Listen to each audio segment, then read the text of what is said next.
Hey guys, just thought I'd share something with my fellow RV friends out there.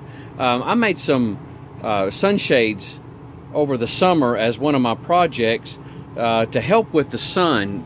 Usually when we're stopping somewhere, eat a bite, or just taking a break, it never fails. This window gets so much sun coming through it, even with the sunshade down, with the blinds down.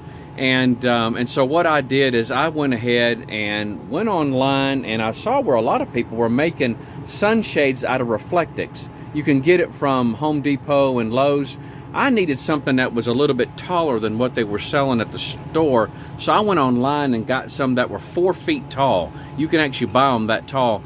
And what we did is we made one for this window, this window, this one, that one, and the back window.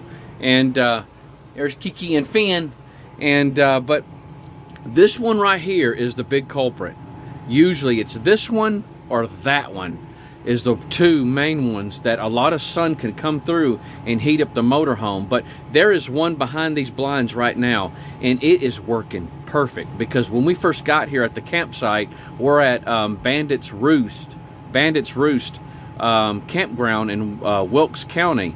And as soon as we got here, the sun was just blazing through there. And so that's the first thing I did, was stuck that behind there and immediately stopped the heat. And it helps insulate. But I really highly advise it, guys. And what I did is, there's some hemming, I guess hemming strips.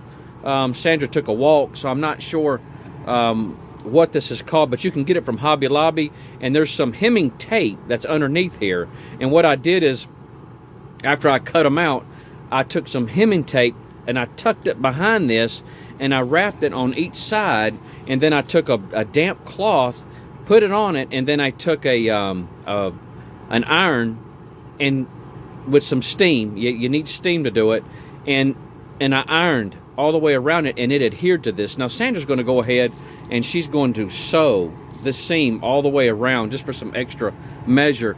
But what I do is I leave the smaller ones open, and I stick them underneath the television here.